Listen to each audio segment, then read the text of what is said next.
नमस्कार, रेवाज kitchen and लाईफस्टाईलमध्ये आपले स्वागत आहे. तर आज आपण पाहणार आहोत रेशनच्या तांदळापासून इडली कशी बनवायची ते. पहिला दिवस सकाळी 9 वाजता.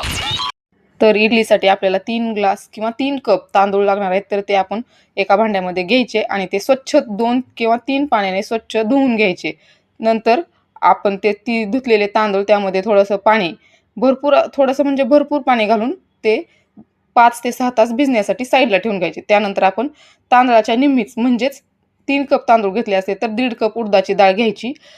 एका भांड्यामध्ये घ्यायची. त्यानंतर त्यामध्ये आपण ॲड करणार आहोत 1 चमचा मेथीदाणे. त्यामुळे आपले पीठ छान फर्मेंट होते आणि आंबट वास येत नाही किंवा त्याला कुठल्याही प्रकारचा वास येत नाही.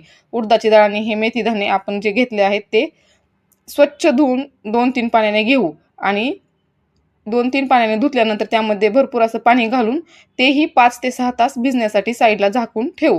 त्यानंतर आपण आता हे जे दोन्ही भिजवलेले आहे ते आपल्याला 5 ते 6 तासानंतर दळायचे. संध्याकाळी 7 वाजता.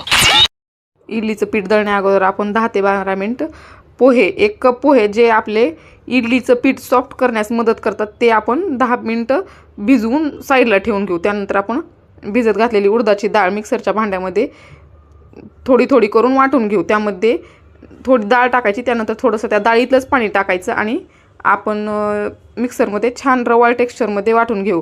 जास्त बारीक पण वाटायची नाही आणि जास्त मोठी पण ठेवायची नाही. छान अशी रवाळ टेक्स्चरमध्ये तांदूळ आणि डाळ दोन्ही वाटून घेऊ.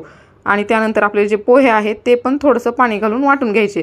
जर तुम्हाला या इडलीसोबतच्या सांबरची रेसिपी हवी असेल तर ती आपल्या शॉर्ट व्हिडिओमध्ये अपलोड केलेली आहे. याची लिंक मी डिस्क्रिप्शनमध्ये देते, तुम्ही तिथे जाऊन नक्की चेक करा.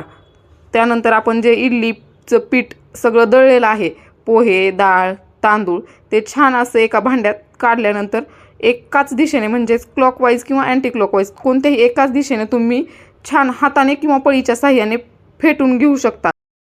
जेणेकरून आपलं जे इडलीचं बॅटर आहे ते सॉफ्ट होण्यास मदत होते. त्यामुळे आपली इडली फ्लफी आणि छान फुगते.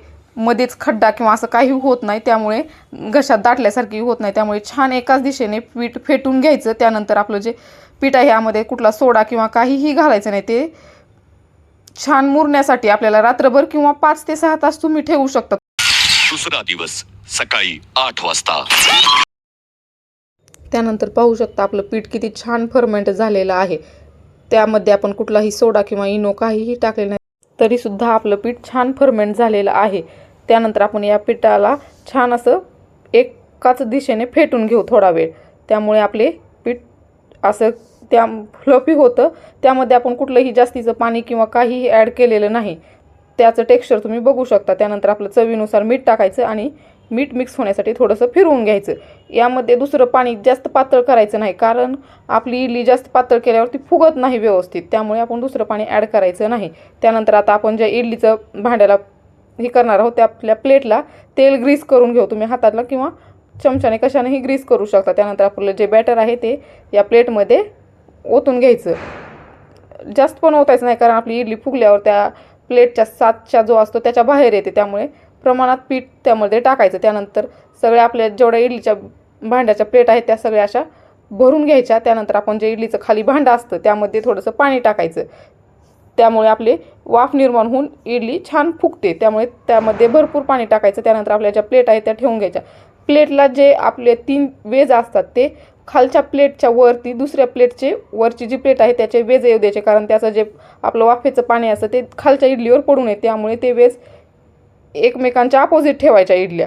आणि त्यानंतर आपलं लो टू मिडियम फ्लेमवर इडली 10 ते 15 मिनिट वाफवून घ्यायची. 10-15 मिनिटानंतर आपण एकदा चेक करू शकता की आपली इडली किती छान सॉफ्ट फुगलेली आहे आणि पांढरी शुभ्र झालेली आहे.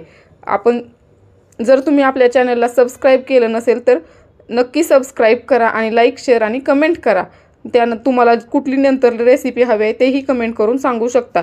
त्यानंतर आपल्या 10 मिनिटानंतर गॅस बंद करून थोडा वेळ थंड होण्यासाठी ठेवायचं. त्यानंतर आपल्या ज्या इडल्या आहेत त्या छान अशा प्लेटच्या बाजूला करून घ्यायच्या.